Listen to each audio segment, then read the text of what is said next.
Hi friends, எல்லோரும் எப்படி இருக்கீங்க? இன்றைக்கி 21 days weight loss challenge day 12 இன்றைக்கி என்னோடய வெயிட் வந்துட்டு 76.8 இருக்குது.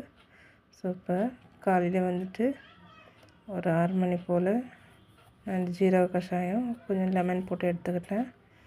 அதுக்கப்புறம் ஒரு 6:30 மணி கொஞ்சம் நைட்டே ஊற வச்சிருந்த வேர்க்கடலை கொஞ்சம் எடுத்துக்கிட்டேன். அப்புறம் பிரேக்ஃபாஸ்ட்டுக்கு வந்துட்டு ஒரு வாழைப்பழம் தான் எடுத்தேன். அது கூடவே நான் நைட்டு சியா சீட்ஸும் பாதாம் பிசினி ஊற வச்சுருந்தேன்.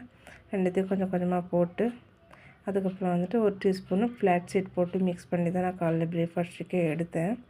அப்புறம் ஒரு 11 மணி போல் நான் வந்து பிளாக் காஃபி எடுத்துக்கிட்டேன். மதியம் லஞ்சுக்கு வந்துட்டு உப்புமா தான் நான் எடுத்தேன். உப்புமா சாப்பிடணும் போல் இருந்ததுனால உப்புமா ஒரு கப்பு நான் எடுத்தேன். அப்புறம் ஒரு 4 மணி போல் ஒரு க்ரீன் டீ எடுத்தேன். அப்புறம் நைட்டு டின்னருக்கு வந்துட்டு அவல் வந்துட்டு ஊற வச்சுட்டு தண்ணியில் ஒரு 1/4 மணி நேரம் ஊற வச்சுட்டு கொஞ்சமாக பால் போட்டு தண்ணியில் மிக்ஸ் பண்ணி போட்டு அது கூடவே சியா சீட்ஸ் பாதாம் பிசினி போட்டு சாப்பிட்டாச்சு வெள்ளரிக்காய் வச்சு. நாளைக்கு வீடியோவில் பார்க்கலாம். வீடியோ பிடிச்சிருந்தா சப்ஸ்கிரைப் பண்ணுங்கள், லைக் பண்ணுங்கள். Bye friends.